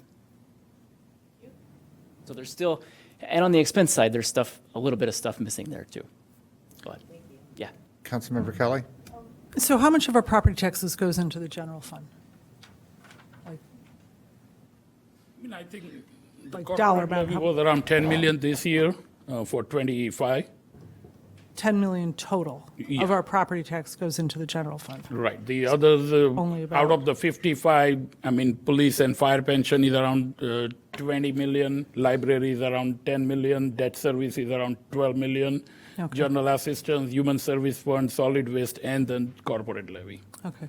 And while I'm here, could you could you explain the discrepancy between the motor fuel tax, like the IDOT recorded 22 million, it said that we had in unencumbered funds at the end of '24, but we're saying we had 7 million, and of which you said 5 of that was encumbered, so it's a 2 million versus $22 million discrepancy. So And- this is the money we have. The other thing which you saw, and I think you referred to, and I guess Chris has explained it to the and to the council too. I think last time he spoke about that number, that it's not kind of our money yet, you know. No, it's a running balance. That's money that we've been getting every month. That's not money to come in the future. That's the accumulated amount. You can see it, and I have the fund reports. Right, That's but- not money we're getting in the future. I just want to be really clear. And I see that we haven't, I don't see any authorizations for any motor fuel tax projects over the last 5 years, maybe one or two. And I'm just wondering why Right. that discrepancy, I want to be perfectly clear, that's not about money we're getting in the future. No. So That's why what why is there a discrepancy between it- 2 and 22 I mean, million? they said that it has been allocated but not authorized. I mean, I was looking at the IDOT website, that what they mean by that unobligated balance. But if you ask me at this committee or the council, it says, what do we have? We have $7 million. Right, so, but according to IDOT, and I understand there's always going to be some discrepancy of $1 million, maybe two, even depending on when you get your project authorized so that you can spend your motor fuel tax money, but that's a very big discrepancy. That's suggesting that we've been. Comparing apple to oranges. That 22 million has nothing to do with what we have. This is I like a understand. No, I tax. understand that. I understand that that's what we have. I understand we've been spending motor fuel tax money on projects, but they haven't been authorized, apparently. I'm going to step in here and Okay. just ask us to move on with this, because that's a bigger discussion, I think, and I don't want us to have that, because there's a lot more to get through here. Anything else on table 1 from anyone? Okay, we'll move, Mr. Livingston, you have your light on. I don't know if it's about. I only wanted to just, for Dr. McGuire, it's not a surprise that we have a deficit, right? We use the excess reserves that built up over the pandemic to allow us to increase the pension contributions, knowing that there would be a time we'd have to find additional cuts or additional revenue, but that we have been running $10 million or so deficits, about equal to that incremental contribution because of the excess reserves that built up during the pandemic. So it's not, it's unfortunate, and it's something we very much have to fix for next year, and it'd be great if we could get working on it on a meeting by meeting basis to say, how are we going to, this number is about 10 in budget 26. That is our big challenge for this year, I think, is how do we, if we only have, say, 5 million of excess reserve remaining at the end of this year or so, how do we start talking about what we're going to do for the 27 budget as soon as possible? That's very helpful. And start working on that. But it's not a surprise, but it's something we got to fix. Okay. Councilmember Kelly. So I just want to say, if you look at projected fund balances, reserves and excess reserves that have been projected, like if you look at, and I'm sorry I don't have it here, but if you look at like our 24 budget, our adopted budget, what was projected for 25 in terms of reserves and 26 in terms of reserves, and then you move to our 25, you will see that those keep going actually up in our own budget book. So what was predicted in 25 and 24 that we would have is significantly lower than in 26 than in 26 when we adopted. So we're missing the mark considerably in terms of what we're projecting. And I'll try to make that chart, but it's just based on our own charts with the little pink and the blue that go down. Those are changing every year. In other words, those estimates have been going up considerably. So Okay, I'm going to step in here because we're starting to stray into bigger budget discussions, separate from what we have here tonight. So we'll move on to table 2, which we started to talk about. Councilmember Newsome, you had a question. Yeah, thank you, Mr. Chair. Quick question, which I think may have already been answered, but if you look at that first line in Table 2, the pension property tax, where our receipts are shown as only 62% of budget compared to further down, property taxes, line 51015 are at 93% of budget. I think you might have just answered this question that within the last few days, we've gotten some more money. So that 63%, 62% is now something much higher. Okay, so that was one question I had. I also want to scroll down to the bottom line of Table 2, which shows that even though these numbers that we're looking at are incomplete, we are at 101% of budgeted revenue. We know that number is already gone higher, and it's going to go up to 105, 106, I don't know, whatever percent. So 2025, we made more money than we budgeted. That's a key point. And then if we look at Table 3, we spent less money, a little bit less, but that number is going to be adjusted. So what can we expect there? By the time all of the adjustments, by the time that row 99 is kind of a big one because that is the public safety pension transfer. So that will be made whole and they'll get their full amount. So we will finish over. Okay. Unfortunately, the big piece we missed on with this budget was budgeting a vacancy rate of 6% as projected savings. We did not see that savings as part of our actuals. And so when we come forward and get a more detailed final number, you'll see that salaries and benefits went well over budget, mostly because we missed the mark with that Because of- vacancy because rate of the vacancy rate. assumption. So when all is said and done, our revenue is going to exceed expenses? Budget, clearly we're in a deficit, but we are going to make more money than we budgeted.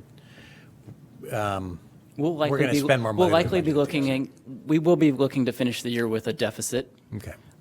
We will have brought in more revenue than budgeted, and we will Yeah. have spent more But a expenses. smaller deficit than we had budgeted. Okay, Somewhere in thank that you. range.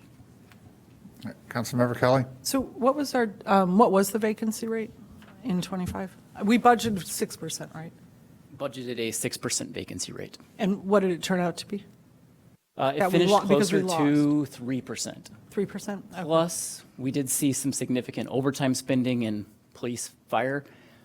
We did see some significant overspending in overtime in public works, given the snow. There was some unfortunate, after 3 years of not much snow, we saw a lot of overtime tied to that. We saw some overages in some other salary and benefit areas like comp time payouts in police and fire. And we saw some overages in some seasonal employee spending in parks and recreation. So I think when those numbers come forward, most of that overage is going to be attributable to the vacancy rate, the comp time, the overtime, and some of those items. Okay. And what did we budget in vacancy, I'm sorry, for this year?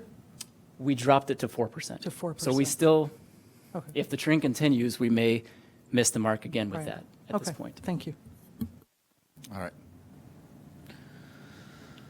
Moving along.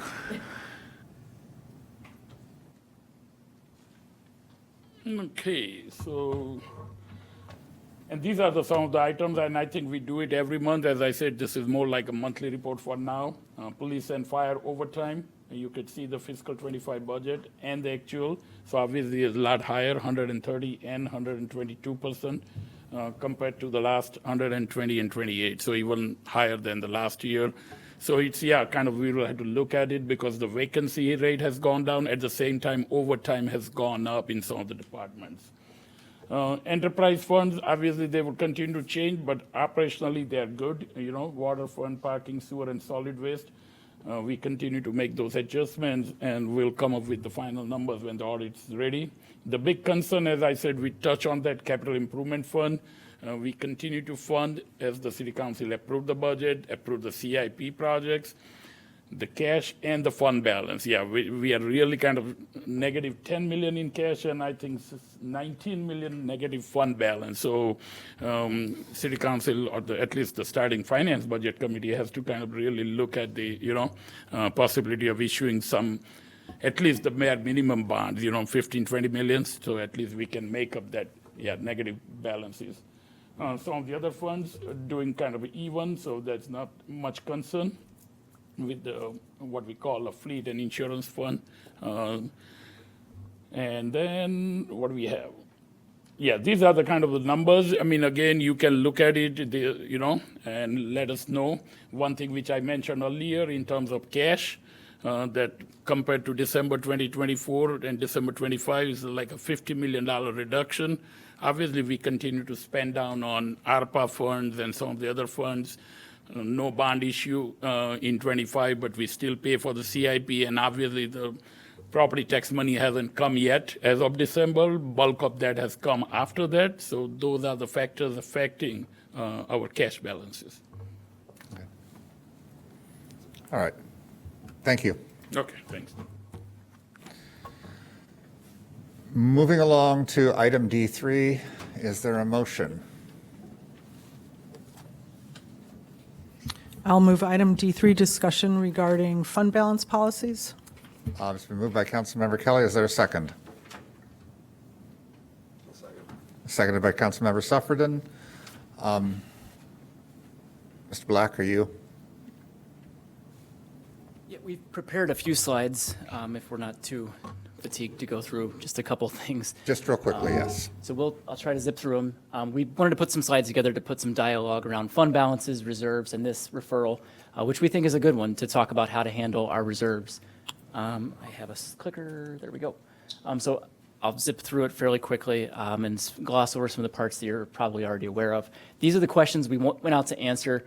One, why it's important to consider financial data by fund. We got this question earlier from committee member Chow about looking at the bottom line number. That's important, but it's also important to have the follow-up discussion we had about looking at it fund by fund and understanding what's going on. We get this question a lot. What are the city's fund balances and excess reserves? A lot depends on what time of year it is that you ask us the question. We're right in the middle of the audit right now. We'll have perfect numbers come July. Right now, we have these preliminary unaudited sort of influx numbers to look at. In order to answer that question, you have to say, where did we finish last year, which varies depending on time, how we're tracking this year, what future projections look like. Then two final questions, how other communities address excess reserve and reserve levels, so that gets at this referral and how other communities handle reserves. And then finally, we just did a deep dive into some of our peer community financial reporting on a quarterly and monthly basis, and it's all included there for reference. Really quick, always talk about this. Important to consider financial data by fund because each fund has its own legal commitments, restraints, policies, procedures, and as Tesh pointed out, in many cases, their own unique accounting procedures, practices, rules around how to do an enterprise fund versus a governmental fund. We have 9 different types of funds at the city, 8 that show up in our budget, plus the pension funds. We've talked about this before, but as I mentioned, each of these has different policies that govern what you can and can't use these funds for. Some of these have reserve policies, others don't. Some have different accounting principles and so on. So getting at the question of what are the city's fund balances and excess reserves? First question is, where did we finish last year? If it's before July, as it is right now, we have the unaudited preliminary figures, which you just saw. The enterprise funds and many other funds are subject to all of these final adjustments and reclasses. These adjustments continue through June 30th, which means that these pre-audit fund balances that you just looked at are preliminary. Probably shouldn't make too many decisions about reserves and how to use them using these numbers until we get the audit completed. If it's after July, we have audited, final, accurate audited fund balances, which are really only available once per year because we only make those audit adjustments as part of the audit process. When we get the audit, it breaks the fund balances down into these GASB 54 categories, breaks it down by non-spendable, restricted, unrestricted, committed, assigned, and unassigned. One could argue that this GASB policy falls a little bit short because it doesn't break it down further, and I'll get into that briefly as to some things where it falls short on fully understanding, your fund balance. The next question to ask is how we're tracking this year. We do these monthly reports on a monthly basis. They're good at showing how we're tracking compared to budget. So each month you can look at it and say, looks like we're spending too fast in this fund, or oh, looks like we're not spending in this fund, so maybe our budget was too high. These are good for trends, but not necessarily decisions about reserves. And then finally, how we project looking forward. So we do maintain fund forecasts for many of our funds. You saw Paul's TIF forecasts. We have something similar for many of our funds that we use internally to help talk about what the future fund balances look like. General fund, we use our water fund forecast to make decisions about rate increases as part of the budget as well. So with that all in mind, to ask the question of where reserve levels stand right now. It's February 2026. Where did we finish last year? The most recent audited information we have is from 2024. The audit's underway. The numbers you just saw, preliminary and incomplete. How are we tracking this year? We're a month and a few days into the new fiscal year. The best source for how we're doing this year is probably going to be the adopted budget. That shows how much we're authorized to spend and how much we project that we'll bring in. And then how we're projecting moving forward. We show these throughout the year, but especially during the budget process, once we have that audit information to really project out the health and life of some of these funds. This is the summary that we do include, and we have included with the audit the last 2 years, breaking down the fund balances directly out of the audit report into these GASB 54 categories. It's super helpful it shows you the fund balance, it shows you the breakdown, it shows you what the required fund balance is to answer Councilmember Kelly's question, and it shows the excess or deficit compared to that required fund balance.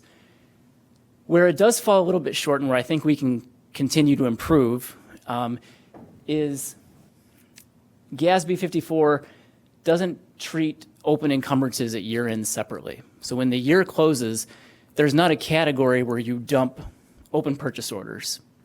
As an example, in the solid waste fund, at the end of last year, we had open purchase orders for garbage trucks. And in this year's audit report, those open purchase orders aren't going to show up in the audit anywhere because we hadn't received the garbage truck, no money's been put towards the garbage truck, but it's a purchase order that we know we're going to get that garbage truck at some point in the future. So I think when we present this in July, we can add an additional layer to kind of address that piece and break down, what those open encumbrances are within these funds so that you have a better idea of what's actually a reserve and what's an excess reserve. And I think that's something we can commit to doing with this audit cycle. Likewise, in the general fund, the auditors treat the current year budgeted deficit as an assigned fund balance. But in other funds, they don't assign that deficit to cover the current year, or they don't assign a part of that fund balance to cover the current year deficit. So like in parking fund, we had a budgeted deficit last year to draw down on the reserve to pay for capital projects. But unlike the general fund, the auditors don't put anything in the assigned category that says, well, this is assigned to the current year, we're deficit budgeting to pay for capital out of this excess reserve. Those are the pieces that I think we can get better on come audit whenever we present this table to provide a little bit more clarity around fund balances and reserves. How other communities address reserves? We found 3 of our peer communities and all 3 really good policies that we'd recommend this committee consider adopting. Wilmette has a minimum fund balance policy of 25%. They set a target of 30%. And then as part of the audit presentation, they're notified of any year-end reserves that exceeded that target by 5% or more during the audit presentation. Then staff prepares a written proposal on how to use those excess reserves that considers the future forecast for that fund. And as part of the budget adoption and deliberation process, the council then votes on how to use those reserves. So during audit, they're told, these are the reserves. And then we move to budget, where they vote and say, this is how we think those reserves should be spent. It's not really this year-round, well, where are we today? Where are we here? 1 month later, it's March. What are the reserve levels? You get that final audited information in July, and you use that to make a decision for the following year budget. Palatine's is really similar. They've got a range of 25% to 33%. Again, they're calculated upon completion of the audit. And again, I don't know if it's during the budget or shortly after the audit where they make a recommendation on how to use those funds. And they identify a handful of ways where those funds can be used. And then Arlington Heights is fairly similar. It's a shorter policy. They don't talk about audit, budget, timing, or anything. They just say our range is 25 to 40%, and anything over 40% can go to capital, fleet, or other purposes. I have a quick question on that. So we're talking percentages. Where are their budgets in relation to ours? Because real dollars make a big difference. If you're talking 25% of $1 million versus 25% of $8 million, that's a big difference. We are definitely a more complex operation. Arlington Heights is 75,000 people, same population as us. No water plant, no library, Right. no parks and recreation under their umbrella. But I don't know their budget number off the top of my head. Yeah, I just think as we start looking at that, that would be something that would be important to weigh in. What the dollar value is. Yeah, of what the dollar percent. amounts are, because obviously, the higher the dollar amount, it makes a big difference in the percentage. Yeah. Councilmember Kelly? Yes, so I know that they have a higher reserve percentage for their general fund, but we also keep a reserve fund and more funds than the average city does. And I think I'm looking at maybe it would be good to project that, that we keep a 16.6 in our solid waste. And I know most cities, like, for example, Skokie, they keep 2 by policy reserve amounts in the general fund, and they have a debt for their debt service also. But in terms of, I think everyone needs to understand that we have, I think it's in like 12 different funds. The solid waste fund, 16.6, the motor fuel tax at 25%. Capital improvement's supposed to be 25%. We keep sewer fund at 16.6%, the water fund 16.6%, parking system 16.6%, then the general fund. So when we talk about increasing the general fund, if we have that, we should absolutely be taking into consideration where our reserves stand in all of our accounts. And I think that's really important information that we have as we discuss that. I would not want to see that increased as long as we're keeping so much reserves in so many other accounts. Funds, rather. I'll go back to, this is the very last slide. I had one more before it, but to skip ahead to it, we recommend, ours is the lowest of all of our peer communities. It was the lowest of all the communities we looked at. So we would recommend considering increasing that. But at the same time, we would agree that it is important to clarify and look at some of the other reserve policies that we do have in water. CIP is sort of one where we have a policy on the books that says we should have $6 million in fund balance in that fund. We have negative 19 fund balance in that fund. We're not following that policy. So to an extent, that's one where do we need $6 million in the fund? If we're just issuing bonds to pay for the projects, probably not. That's probably not a necessary fund balance. Maybe at some point 10 years ago when it was established, that was important. Same for, I think in water, it's important given how complex our operation is compared to a lot of our peer communities to have some sort of policy in place. But a couple of these others are a little challenging to interpret. So I think it'd be good to have conversation with this committee around all of the policies and agree to make sure that we know what the target is, because some of them, it's a little hard to interpret and understand exactly what it is we're targeting. And then Hitesh confirmed that Arlington Heights is 95 million general fund budget. Okay. Yeah. And 75 for Palatine. This is my very last slide, and then I'll just be done. This was surprisingly really challenging to put together. We took a look at our peer communities to figure out how they report on fund balances, cash balances, how often they do it, monthly, quarterly. We had a hard time finding it for many of our peers where they even post monthly or quarterly financials on their websites. And what we found was Evanston was the only community on the list that shows budgeted revenues, actual revenues, a monthly general fund balance, a monthly fund balance for all funds, and a monthly cash balance for all funds. There were some that did a pretty good job of tracking revenues on a monthly basis with nice dashboards and reports and whatnot, and certainly good areas to strive for.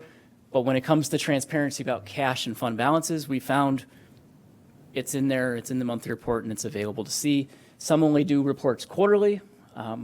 We do monthly financials and quarterly cash, but also kind of monthly cash because you can see the total cash on a monthly basis as well. So won't go through these that are linked if you want to check out how other communities present this information, but it's not entirely different than the report that Hitesh just walked through and showed.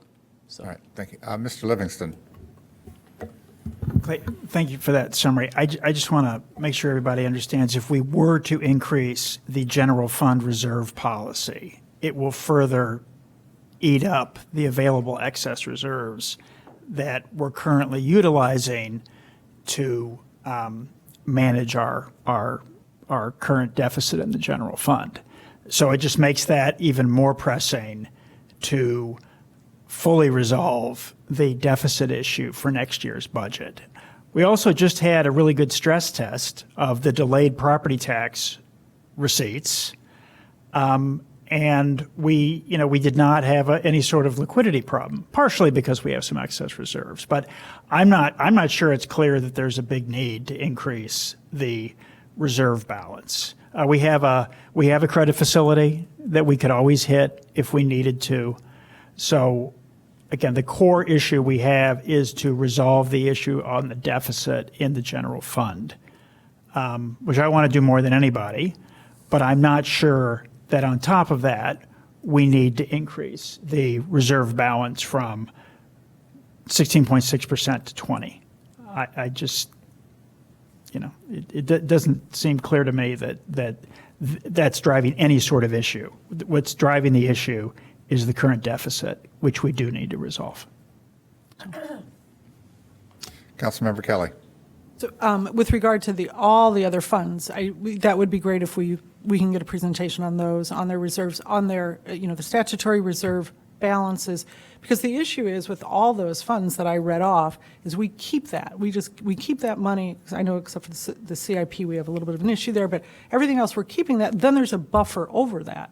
And so most cities, they have a couple, the general fund, and maybe like Skokie has their debt service fund, but then they keep a small buffer. So we keep like 25% in motor fuel tax, but then there's money on top of that. So I think it would really be helpful to really review that and see if we can really maybe address some of those reserve policies as we decide what our excess reserve policy. I mean, I know like Wilmette, their policy is you spend it down, you don't hold on to excess reserves.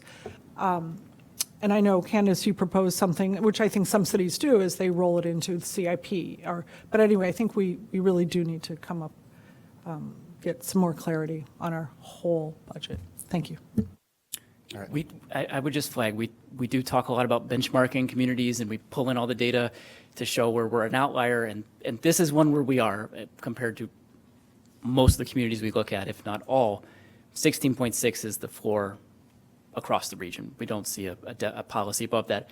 At the same time, I wouldn't recommend increasing that without taking a close look, as Councilmember Kelly said, about tweaking some of the other funds, because I would agree that they're not entirely necessary. So I would say only go up to 20 if you say, well, let's get rid of CIP, let's make maybe a shared reserve between water, sewer, solid waste, and enterprise funds. There's some creative way to do that.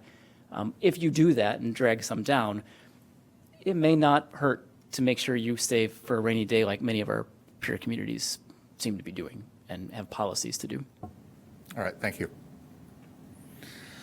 We have one last agenda item this evening, which is item D4. Is there a motion?